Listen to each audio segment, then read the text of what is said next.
All right, Alex, good playing today. Thanks. Probably not the finish you were looking for, but back-to-back 67s must feel pretty good going into the weekend. Absolutely. Yeah, I shouldn't have bogeyed those 2 par 3s that I did on my second 9, but yeah, very, very pleased overall. You mentioned the rough being difficult this week. A lot of guys are talking about that. How does this course kind of fit your eye?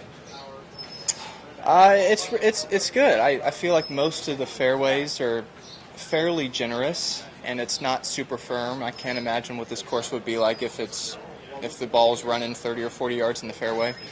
But yeah, I like it, and I like grass, this type of grass, and the views are nice. I feel like I do pretty well on courses that have some elevation changes, so I like that aspect of it as well.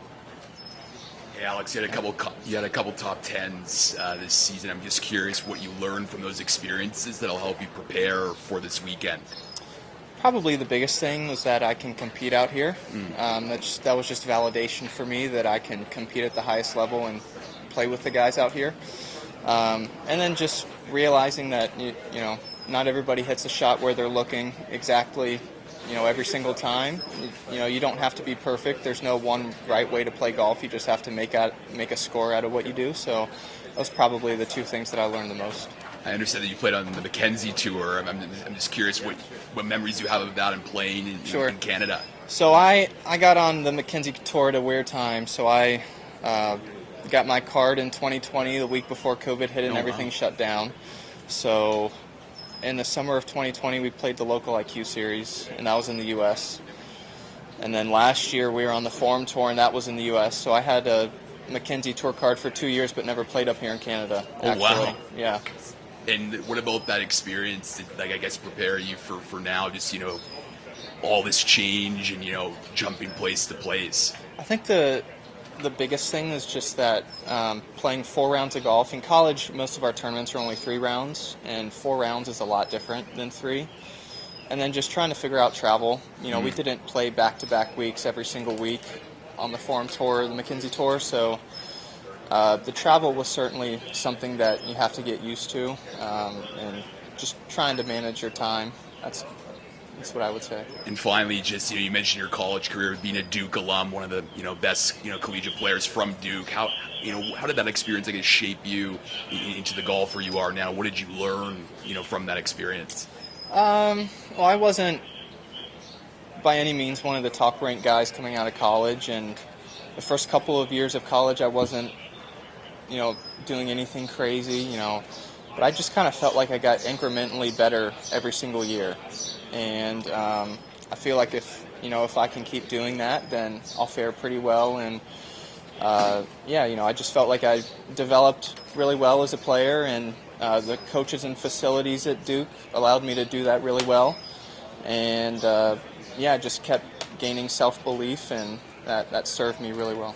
Thanks, Alex. Yeah. Alex, playing with Sahith today, I know a good pairing for you. Yeah. If you can talk a little bit about that. Yeah, so I've known Sahith for probably 5 or 6 years at this point. I don't know if I played any junior golf with him just because he was from California and I was from North Carolina, so we never really crossed paths then. But yeah, I played with Sahith a decent amount in college, mostly amateur events in the summer. I remember playing the Sunny Hana with him a couple of times, and we got our tour card the same way, and it's nice to see him.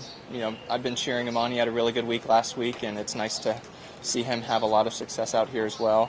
But I haven't played with him in a long time. I think the last time we played together was the Korn Ferry Finals last year, so it was nice seeing him again. He's a really, really nice guy. I wish I could play every round with him.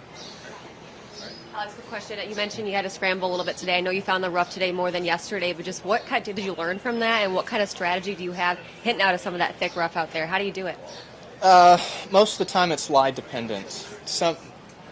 There are some lies where the ball nestles down all the way down to the bottom to the ground, but I think there's so much grass that the ball actually doesn't make it all the way to the bottom. It kind of sits up on top. Okay.